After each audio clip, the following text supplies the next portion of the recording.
زۆر لێبوردەیە خوای گەورە. مسلمانان بۆ بەرزڕاگرتنی مانگی ڕەمەزانە و بەتایبەت دە شەوی کۆتایی کە شەوی قەدری تێدایە ڕویان کردووەتە مزگەوتەکان و تەواوی کاتەکانیان بۆ خوداپەرستی تەرخان کردووە.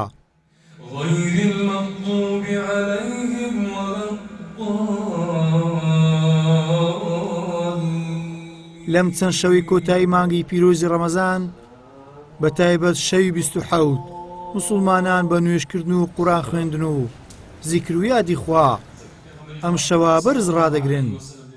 خوای گەورە لە عەبدەکانی خۆی خۆش دەبێت، گردنیان ئازاد دەکات لە ئاگری جەهەنەم. لۆیە بەڕاستی زۆر گرنگە ئینسان بتوانی لەو شەوانە خەریکی عیبادەت بی.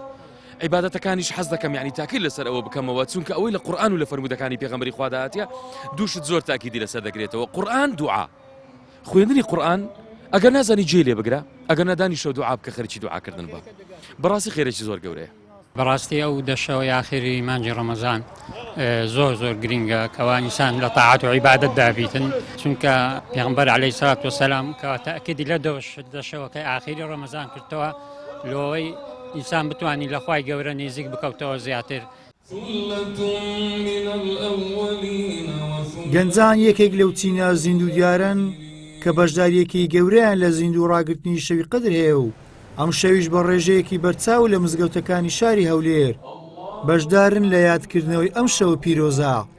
خوای گەورە و دەشەوەی لە قورئان باس کردیە بە شەوی زۆر مبارەک دەرفەتێکە، یعنی هەموو لەوانەیە ئەمە ئینشاءالله ئەو ساڵەکەوە خوای گەورە بە قسمەتی کردین، لەوانەیە ساڵێکی ترە وەختانەمە لەوانەیە نەمینین. گەنجان بە خۆی تااقەتیان زیاتر لە کابرایەکی کە بەتەمەنە لە ڕووی قورئان خوێندنە، زیکرە، نوێژکردنە، مانەوەیە، لەوانی کابرایەکی بەتەمەن بی ئەو تااقەتەی نەبیتن. گەنج لە تەمەنەشیا پێویستە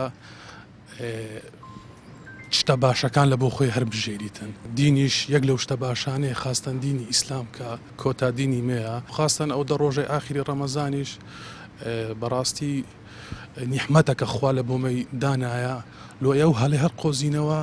اللهم اهدنا فيمن هديت وعافنا فيمن عافيت. لای مسلمانان ئەم دەشەوەی کۆتایی مانگی ڕەمەزان گەورەی و تایبەتمەندی خۆی هەیە بەهۆی هەبوونی شەوی قەدر کە قورئان تێیدا دابەزیوە و سوورەتێکی قورئانی پیرۆزیش بە ناوی قەدر کراوە.